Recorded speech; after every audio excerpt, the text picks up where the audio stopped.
The alley was a throat, swallowing the last of the day's light. To Leo, it was a sanctuary of sorts, a concrete and brick haven where the city's noise became a distant, muffled roar.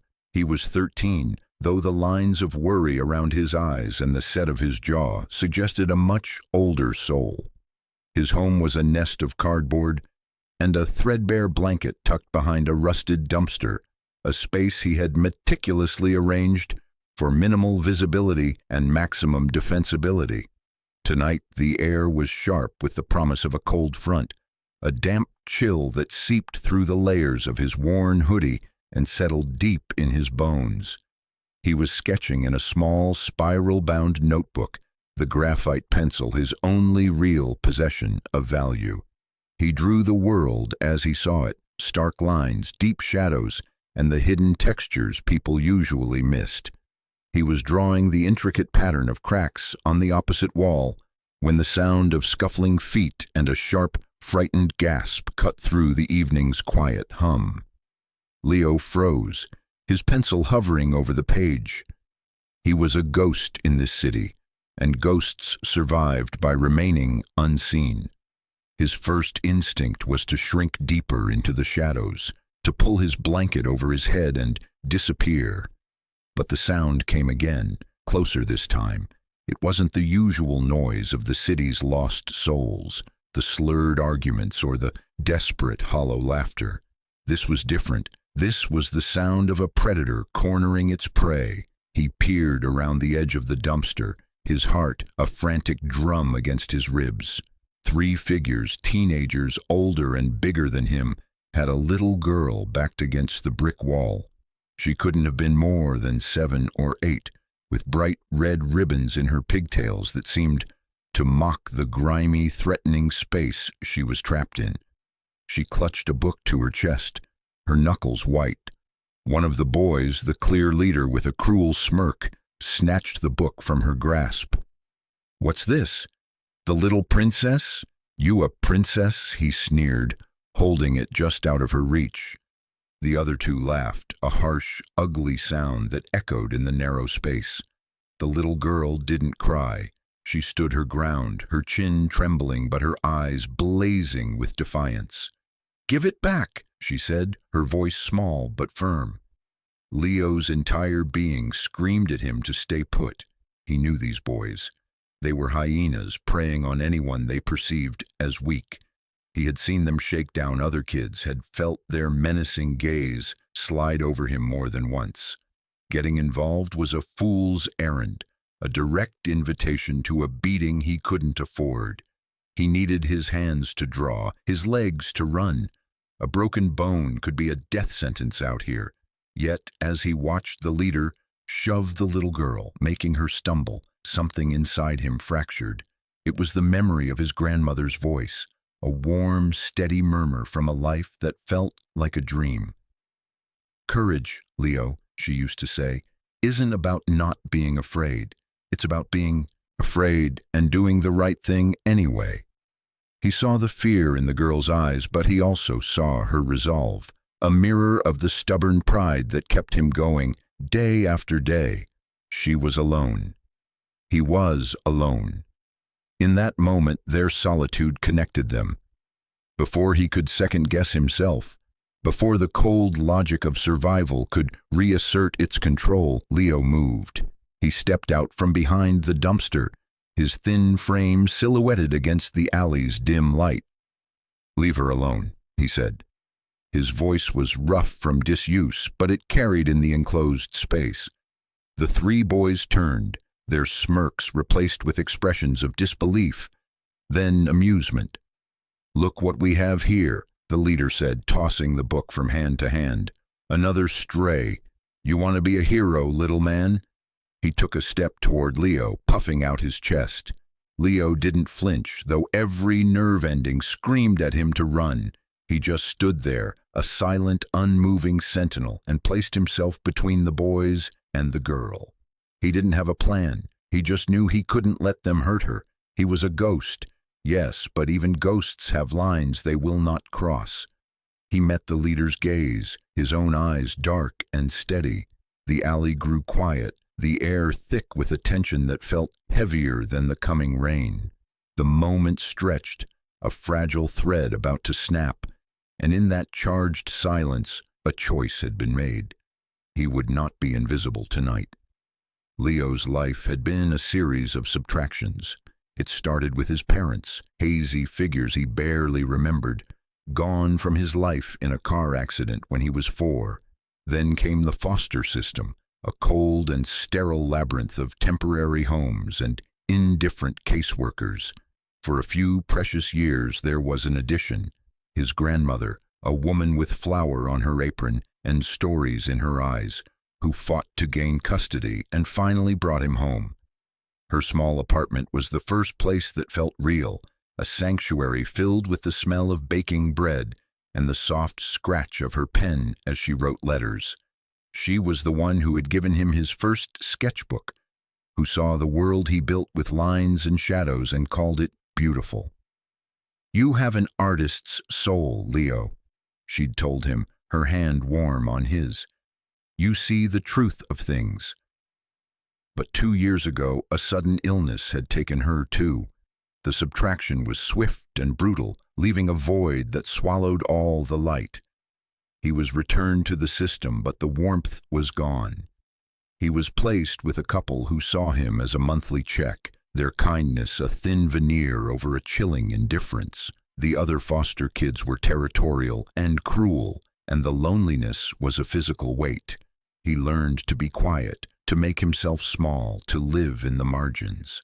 His sketchbook was his only confidant, its pages filled with the faces of strangers on the bus, the gnarled branches of a park tree, the tired architecture of the city.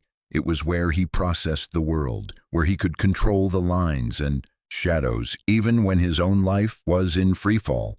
The breaking point had come 6 months ago. One of the older foster boys, a bully named Mark, had found his sketchbook. He'd flipped through the pages with a sneer, mocking the drawings, the portraits, the fragments of Leo's soul committed to paper. Then, with deliberate cruelty, he had ripped out a drawing of his grandmother, crumpled it into a ball, and thrown it in the trash. Something inside Leo had snapped. He didn't fight back with his fists. He simply packed his backpack that night with his sketchbook, a few pencils, and the worn photograph of his grandmother he kept hidden. He climbed out his window and never looked back. The streets were harsh, but they were honest. There was no pretense of family, no illusion of care.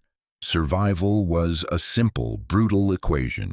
He learned which dumpsters were the best sources of food, which librarians would let him sit in the warmth for hours without question, and which alleys offered the best cover. He became an expert observer, a student of the city's underbelly. He drew everything. He drew the desperate faces in the soup kitchen line, the strained smiles of street performers, the hard, calculating eyes of the men who ran the city's darker businesses from the back rooms of unassuming storefronts.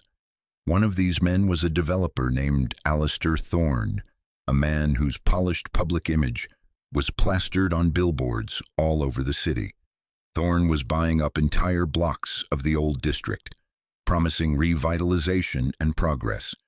But Leo, from his vantage point in the alleys and forgotten corners, saw a different story.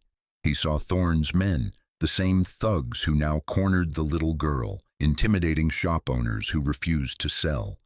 He saw late-night deliveries of unmarked barrels, dumped illegally into the canal behind an old warehouse Thorne had recently acquired.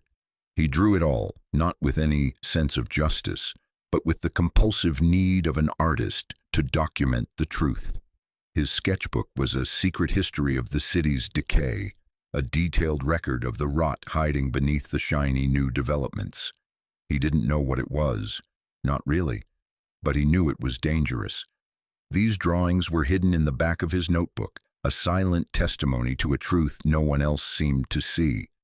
He had learned that seeing the truth and speaking it were two very different things.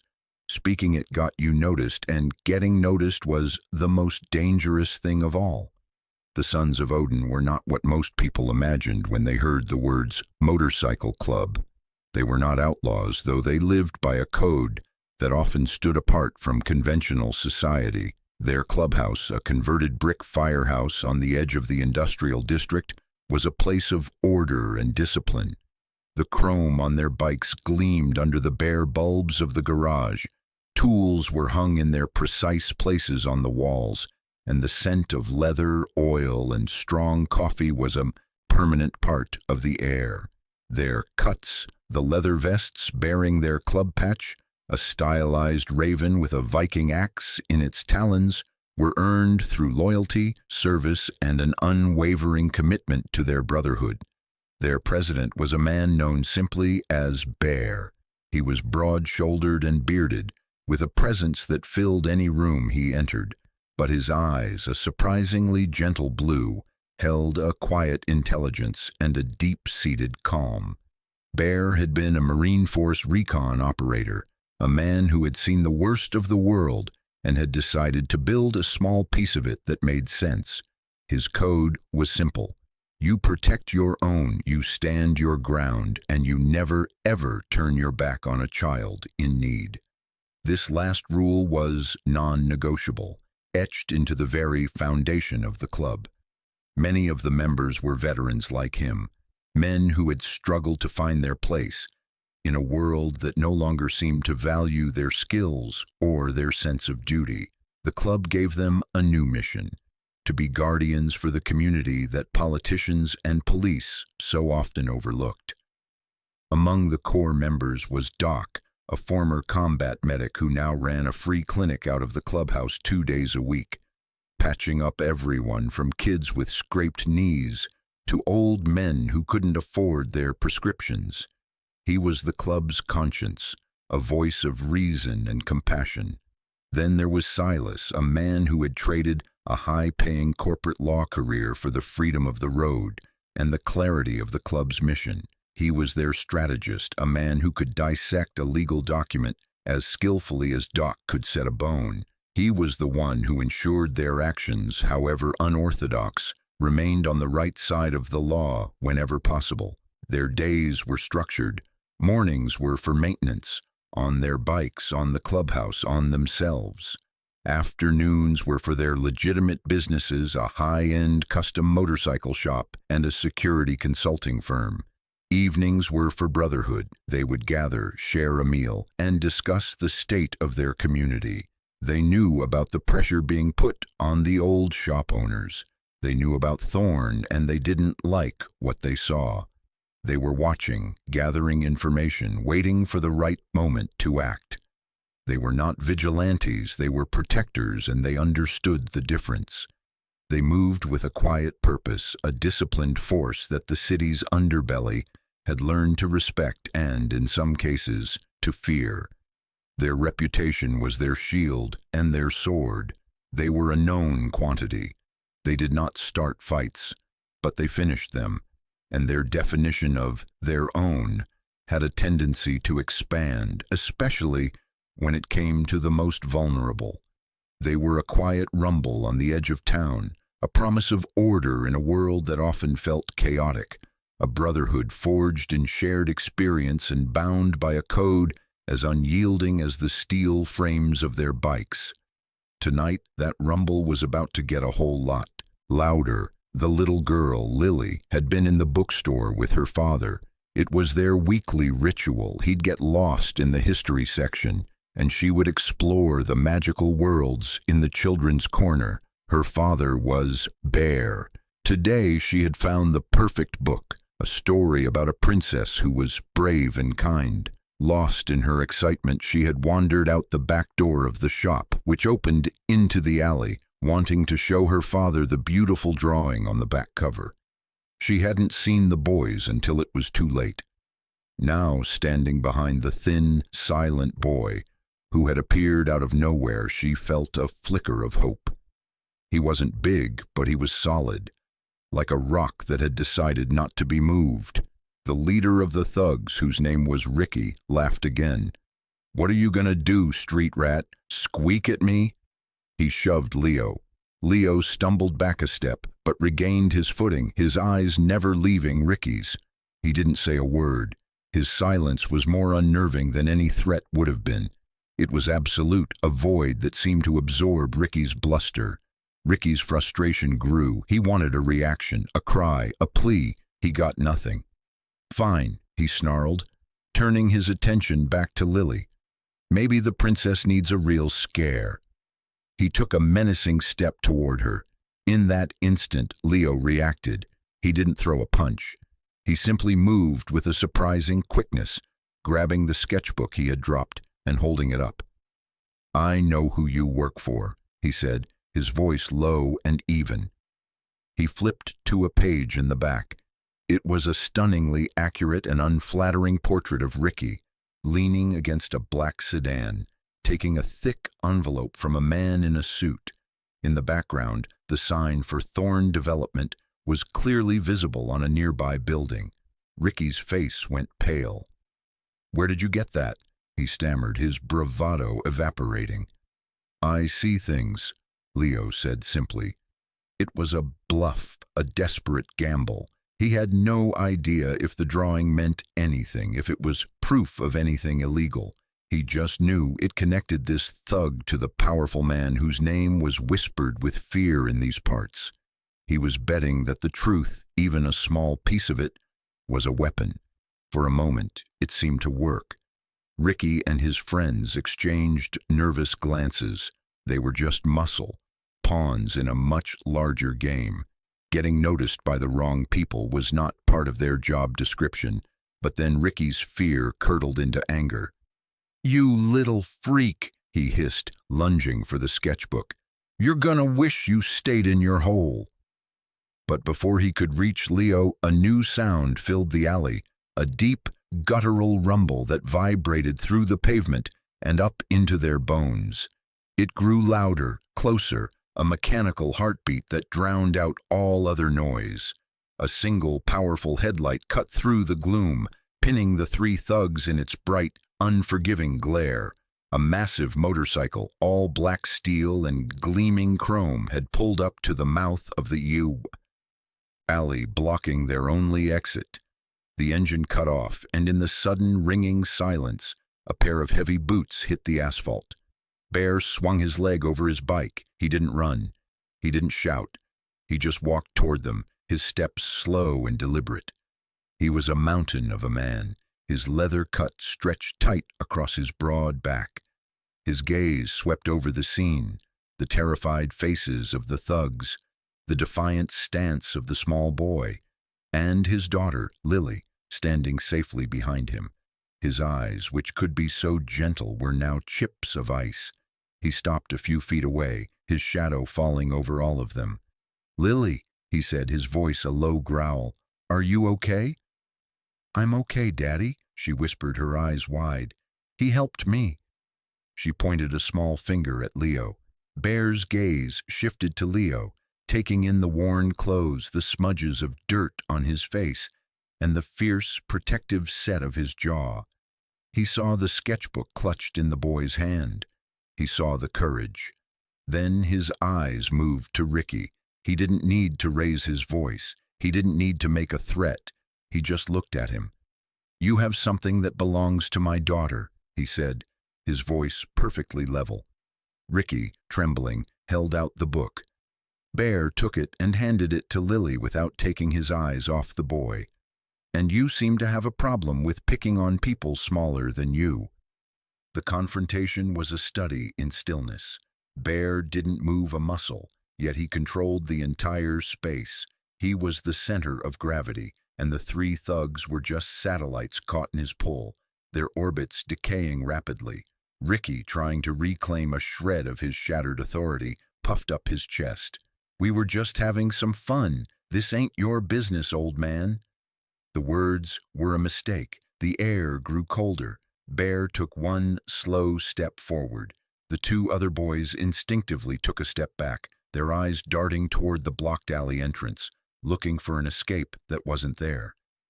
"When you put your hands on a child," Bear said, his voice dropping to a near whisper that was more menacing than any shout, "it becomes my business. When you do it in my city, it becomes my business. And when you do it to my daughter..." He left the sentence unfinished, letting the weight of it hang in the air. He wasn't just a father, he was the president of the Sons of Odin, a man whose quiet word carried the force of a dozen loyal brothers who would be there in minutes if he called. The thugs knew the reputation.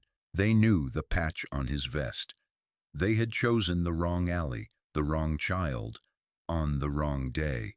Leo stood his ground, watching the power dynamic shift with the silent, observant eyes of an artist.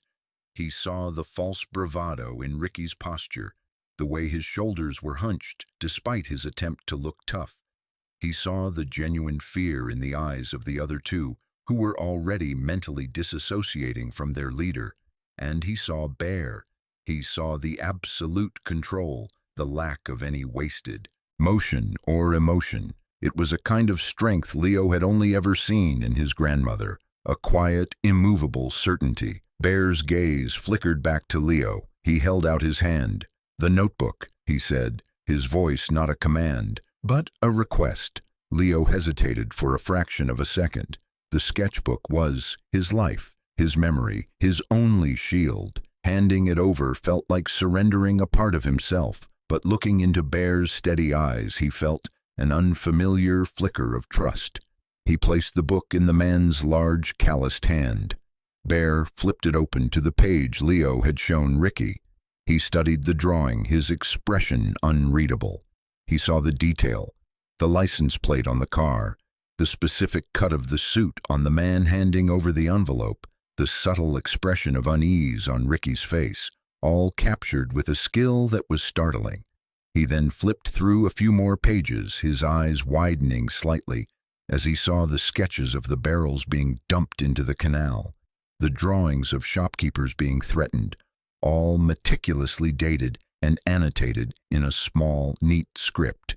This wasn't just a kid's sketchbook. This was evidence. This was the truth he and his club had been looking for, a roadmap to the rot at the city's core. He closed the book and looked at Ricky. "You and your friends work for Thorn," he stated. It wasn't a question. Ricky's face confirmed it. "I think you need to leave now," Bear said calmly, "and I think you need to understand that this part of the city is no longer a comfortable place for you. You will not come back. You will not speak to any of the shop owners. You will not so much as breathe in this little girl's direction again.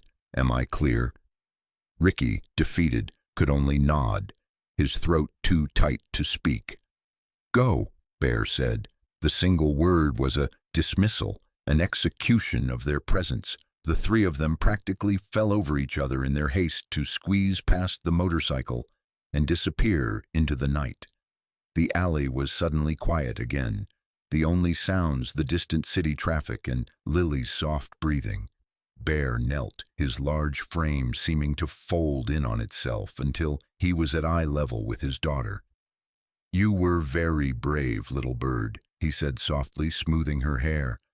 "I'm so proud of you." She threw her arms around his neck and buried her face in his leather vest. He held her for a long moment before turning his attention back to the boy who stood silently watching them. "What's your name, son?" Bear asked, his voice returning to its normal, less menacing timbre. "Leo," the boy said, the single word barely a whisper. "Leo," Bear repeated, as if testing the weight of it. "You did a good thing tonight. A very brave thing. You have my thanks." He stood up, holding out the sketchbook. "This is yours." Leo took it, his fingers brushing against Bear's. He expected the man's hand to be rough, but there was a surprising gentleness to his touch. "Where are your parents, Leo?" Bear asked, his gaze taking in the boy's thinness, the exhaustion in his eyes. Leo looked down at the broken pavement. "Don't have any," he said. The simple, honest answer landed with a heavy finality. Bear's expression softened with a deep, empathetic sadness. He had seen too many kids like Leo, kids chewed up and spit out by a system that was supposed to protect them. He looked from the boy to the dumpster and the pathetic nest of cardboard behind it.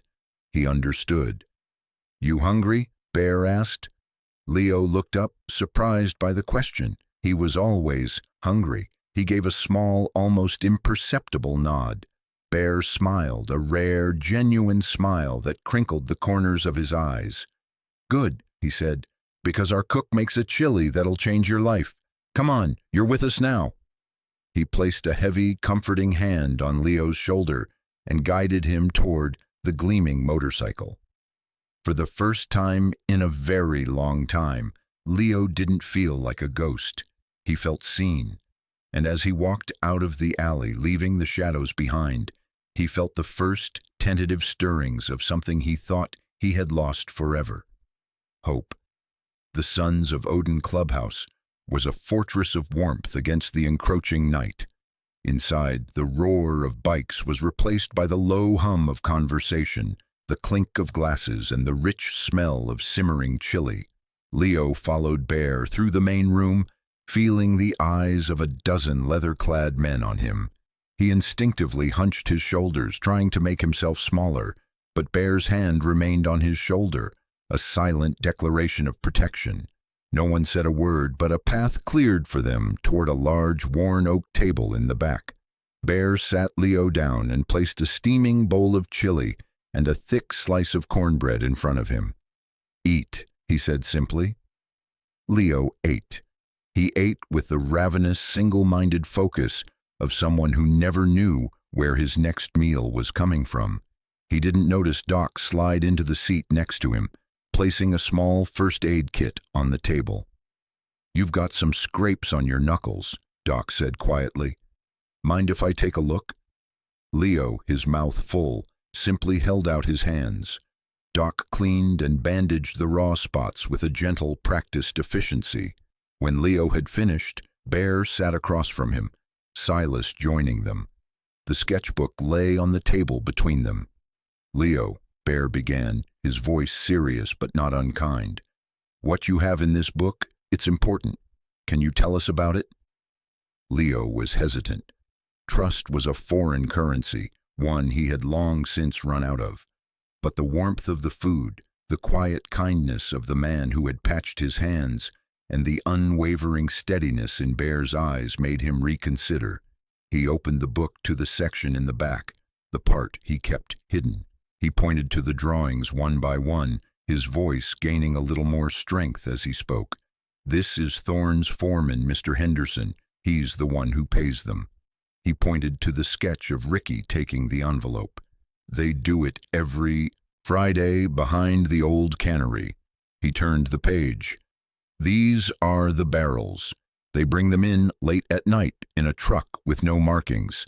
They dump them in the canal back here." His finger traced the location. "The water smells funny afterward, sickly sweet." He flipped again. "This is Mr. Rossi from the bakery. They came to his shop 3 times. The last time they broke his front window. He sold to Thorne the next week." The drawings were a damning narrative. Each one was a puzzle piece, and as Leo laid them out, a clear and ugly picture began to form. Silas, the lawyer, listened intently, his sharp eyes missing nothing. He looked at the drawings not as art, but as affidavits. "The detail," Silas murmured, leaning closer. "You even got the name of the chemical company off the side of one of the barrels, Hexachem, and the license plate of the truck." Bear looked at Leo with a new level of respect. "You're a witness, kid. You've seen all of this." Leo nodded. "I see everything," he said, echoing his grandmother's words. "Most people don't look." Bear shared a look with Silas. This was more than they had hoped for. They had suspicions, rumors, but this was tangible. This was a foundation. "We know a detective," Bear said, "a good man, but he needs something solid to go on. This," he tapped the sketchbook, "this might be it. Would you be willing to talk to him? We'll be with you the whole time. You won't be alone." Leo thought about it. Talking to the police was a risk. In his world, cops were people to be avoided, figures who would just send him back to the system he had run from. But he looked around the room. He saw the quiet strength of these men. He looked at Bear, a man who had protected him without question. He looked at Lily, now curled up asleep on a sofa, her princess book on her chest. He had stepped out of the shadows for her. Maybe it was time to step into the light. He gave a firm nod. Okay. The next day, Bear and Silas took Leo to meet Detective Harding. Harding was a weary-looking man in a rumpled suit, his office a chaotic mess of files and coffee cups. He was skeptical at first, viewing the Sons of Odin with the professional suspicion most cops reserved for motorcycle clubs. And a homeless kid as his star witness? It was thin.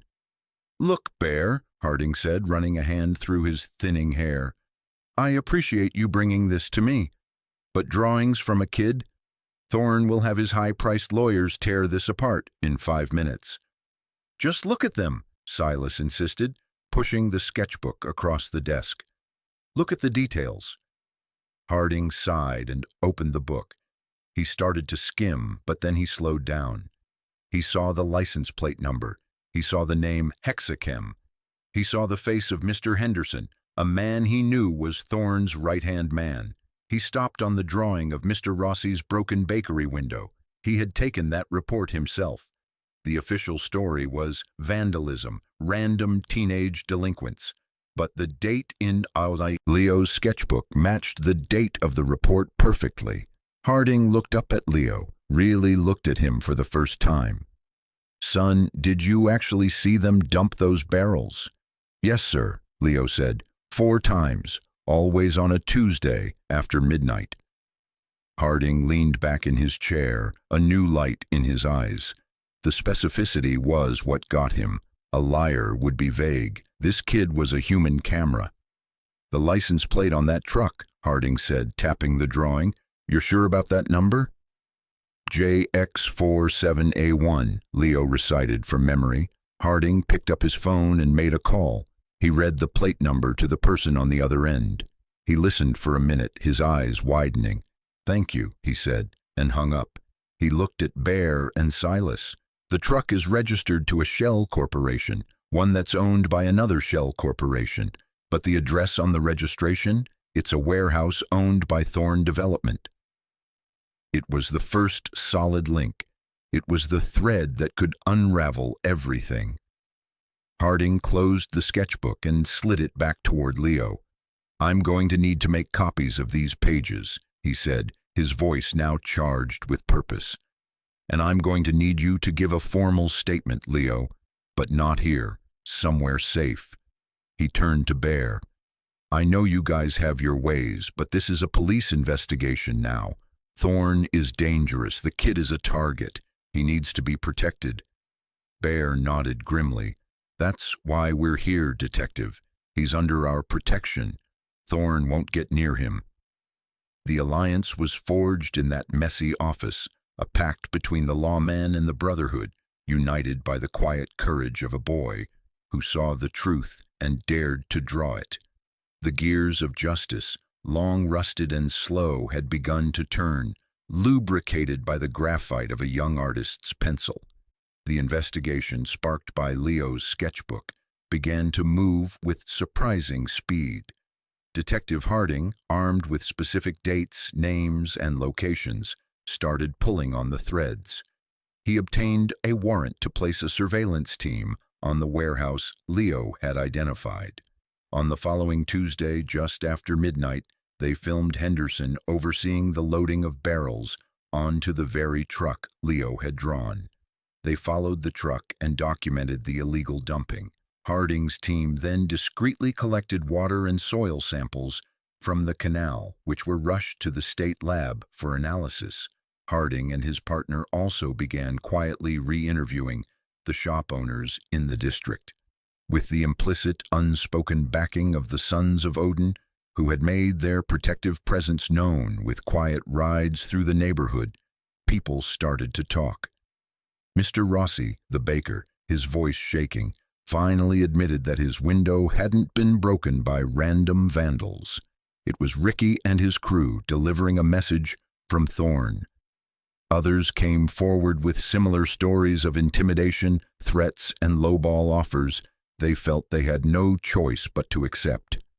A pattern of racketeering and coercion began to emerge, far more organized and sinister than anyone had suspected. Meanwhile, Leo was ensconced at the Sons of Odin clubhouse. It had become his fortress. He had his own small room, a cot set up in a quiet storage area that the members had cleared out for him.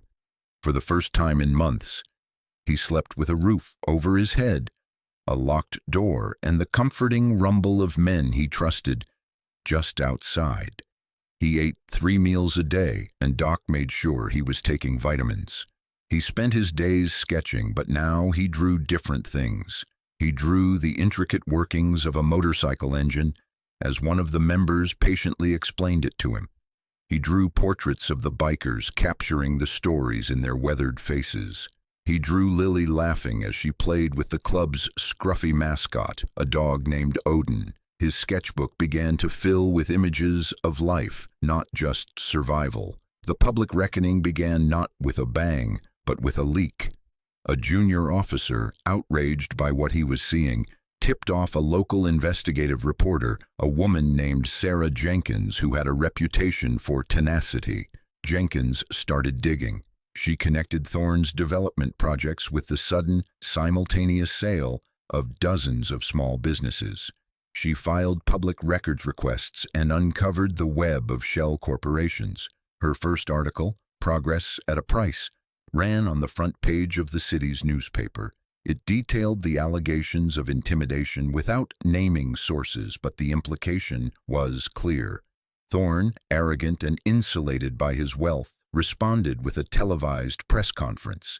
He stood at a polished podium, flanked by his lawyers, and dismissed the article as sensationalist journalism and the bitter grumblings of those who resist progress. He was smooth, confident, and utterly believable to the segment of the city that only saw the gleaming new buildings he was constructing. But his overconfidence was his undoing. He challenged the police department to present a single shred of credible evidence against him. That was the opening Harding needed. The lab results had come back.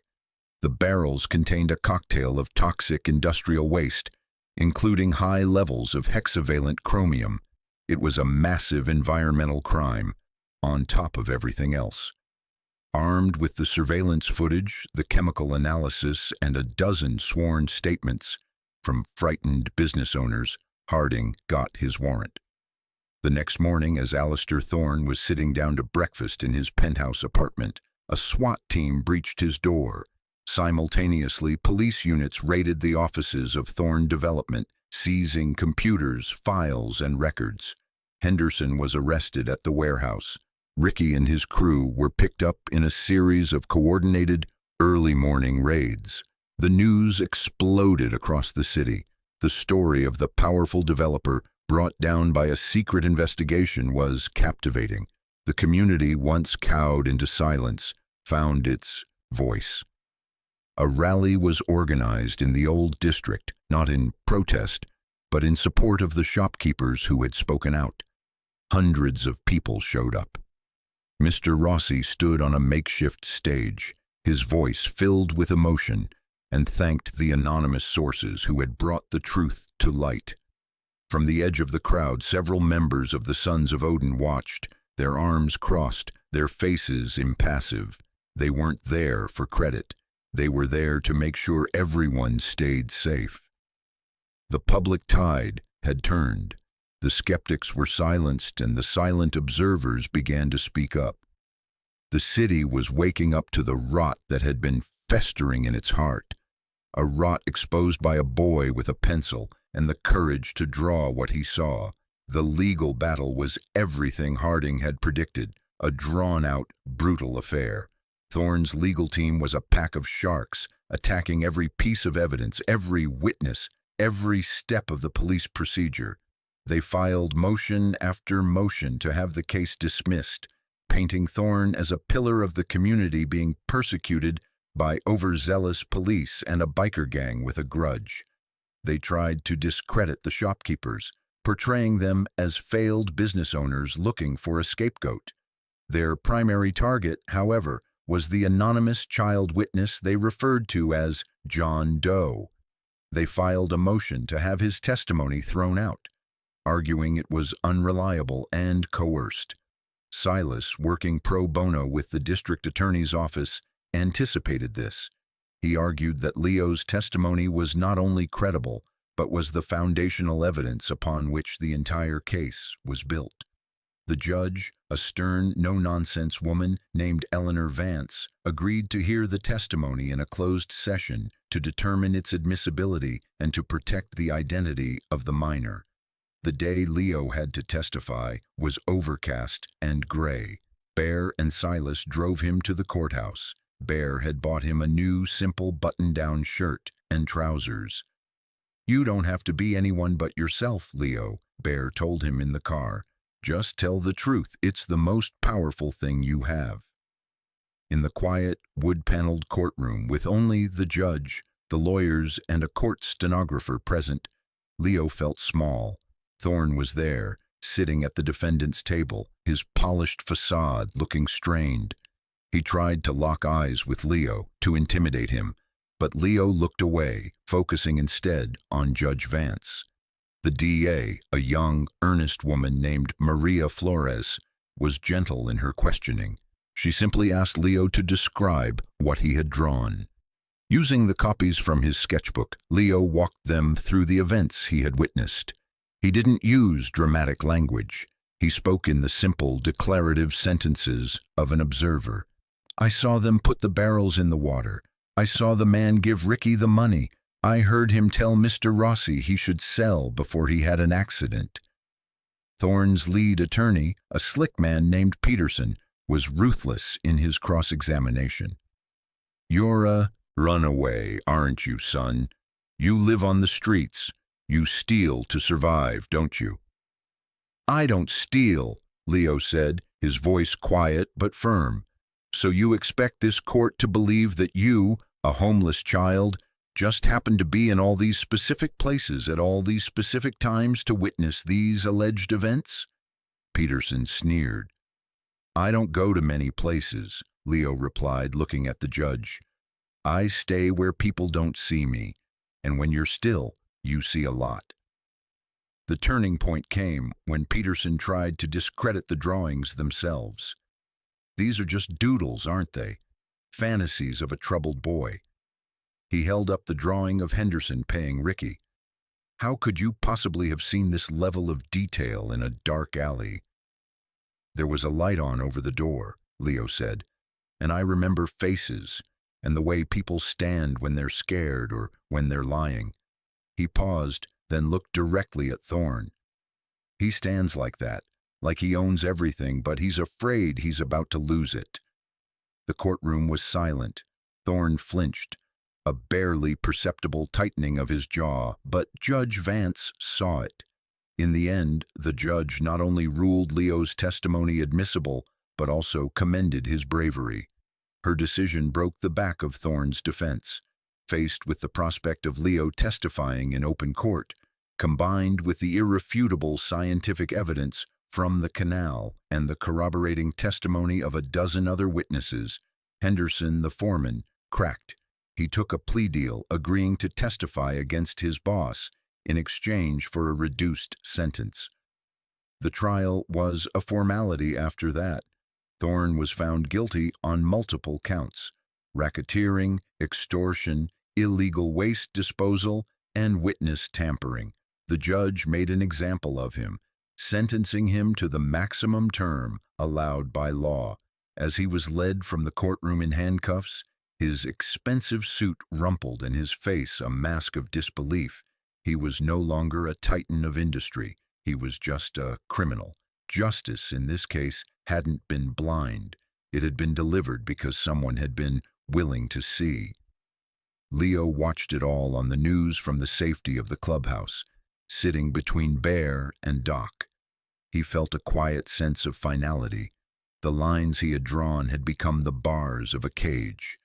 The conviction of Alistair Thorne sent shockwaves through the city's political and economic landscape.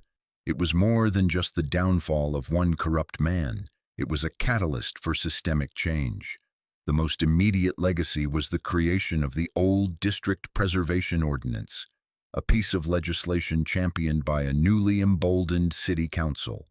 The law, unofficially nicknamed Leo's Law by insiders, put strict protections in place for historic commercial neighborhoods, making it nearly impossible for predatory developers to use intimidation and shell corporations to force out small businesses. It leveled the playing field, giving power back to the community. The assets seized from Thorne and his defunct company were substantial. In a landmark decision, the city, urged by a coalition of community activists, and with legal guidance from Silas, allocated a significant portion of the funds to address the very problems Thorne's greed had exacerbated. The first project was the establishment of a new youth shelter. It wasn't the grim, institutional kind of place Leo had escaped from.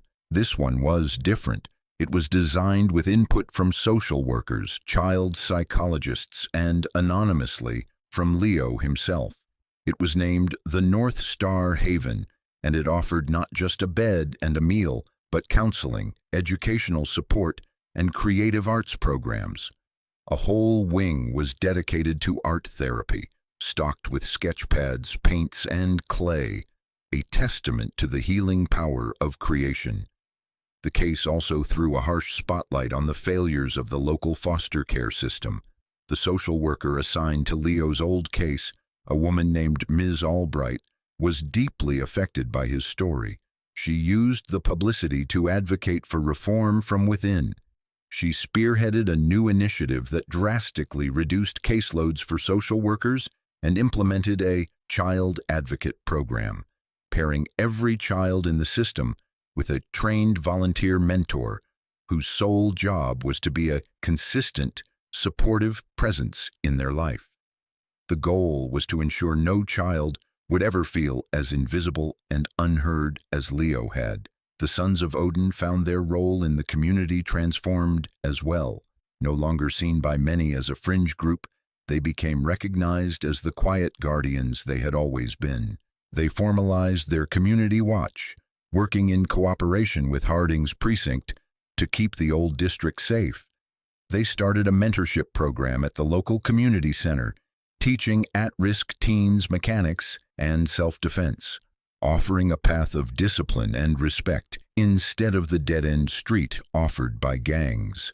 Their reputation was no longer one of intimidation, but of protection. They were still men who lived by their own code, but the city now understood that their code was a force for good.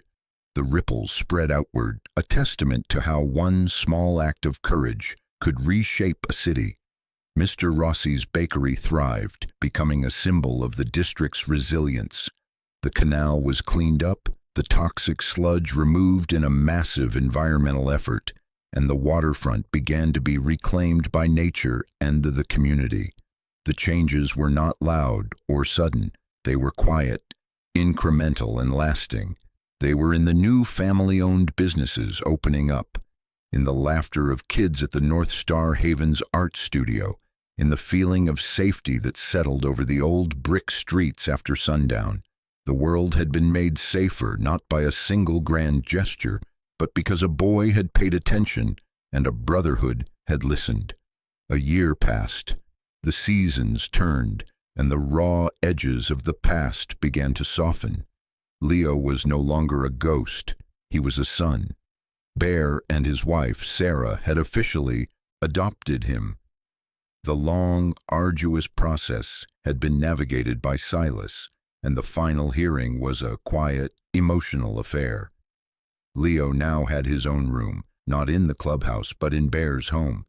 It had a large window that looked out over a small yard with an old oak tree. It had a desk for his schoolwork and a proper easel for his art. His walls were covered with his drawings, a vibrant, evolving gallery of his new life. He was in school, and for the first time he was thriving. He was still quiet, but it was a comfortable quiet now, not a fearful one. He had friends. He was at the top of his art class, his teacher amazed by his natural talent and unique perspective. He no longer drew the city's shadows exclusively. He drew the way the morning light hit the leaves of the oak tree. He drew Odin, the dog, sleeping in a patch of sun. He drew Bear, laughing, the sound a low rumble that always made Leo feel safe. He was healing, the empty spaces inside him slowly being filled with the steady, patient love of a family he had chosen, and who had chosen him right back. The sons of Odin continued their ride. Their mission hadn't changed, but they carried it with a renewed sense of purpose. They were a constant, reassuring presence in the city. Every Sunday they would gather at Bear's house for a barbecue. The yard would fill with the sound of laughter, the smell of grilling food, and the deep, familial bond of the brotherhood. Leo would be there, sketching in his notebook, a part of the family, no longer an outsider looking in. One crisp autumn afternoon, Leo sat at the big oak table in the clubhouse, working on a new drawing. Bear came and stood behind him, resting a heavy, gentle hand on his shoulder. He looked down at the page. It was a group portrait. In the center was Bear, with Lily on his shoulders. Surrounding them were Doc, Silas, and the other members of the club. And standing right next to Bear, a small smile on his face, was Leo himself. In the background, their bikes were lined up, gleaming under a rising sun. Beneath the drawing, in his neat, careful script, Leo had written a single title: Home. Bear's throat grew thick with emotion. He squeezed Leo's shoulder gently. All the years of combat, all the hard miles on the road, all the fights won and lost, it had all led to this boy, this family, this moment of quiet, perfect peace. He didn't need to say anything. Leo knew. He leaned his head back slightly, resting it against Bear's side. The clubhouse was quiet, filled with the warm, late-afternoon light. Outside, the world kept moving with all its noise and its chaos. But in here, there was safety, there was family, there was a promise made in a dark alley a year ago that had been kept every single day since. The boy who had been invisible was finally seen, and the Brotherhood, his guardians, rode on, their engines a steady, reassuring heartbeat on the open road.